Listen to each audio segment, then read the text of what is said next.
Since his appointment as Minister of Health and Wellness in 2016, Dr. Christopher Tufton has presided over some of the worst maladies that Jamaica has seen. The latest fallout relates to the death of 12, 14, who knows, babies at Victoria Jubilee Hospital between July and October. Reports are that a breakout of the Klebsiella pneumonia bacteria at the hospital resulted in the death of several newborns.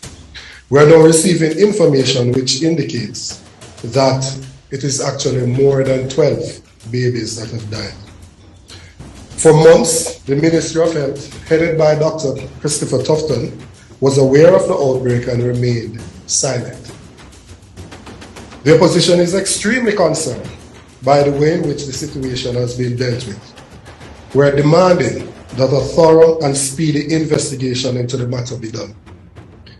The minister must answer to the nation, among other questions. 1.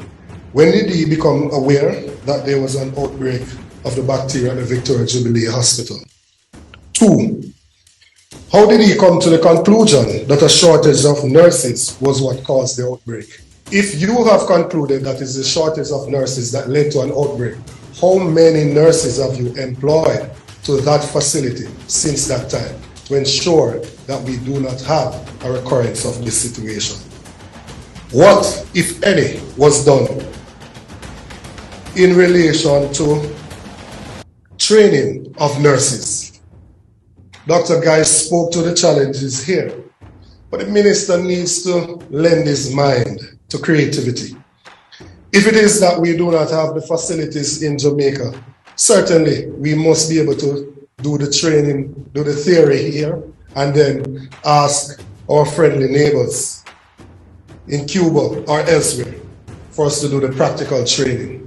But it is not enough for a minister of government to say that it is a shortage that has led to these deaths and for it to be acceptable when he and the government are the persons who are responsible to ensure that sufficient nurses are trained and that the hospitals are properly staffed.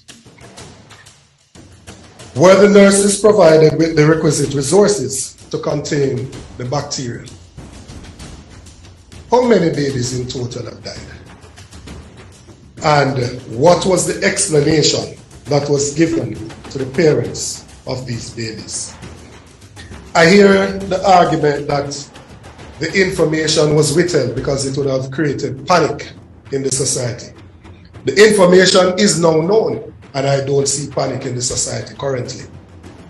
What I do know, however, is that had it been that the minister had isolated the area that was affected and created partnerships to ensure that persons could have their babies in a facility that is free of this bacteria that is resistant to antibiotics, then we would have been able to save some of these lives. And therefore, for the minister to have made that call to withhold that information, he had to be held accountable.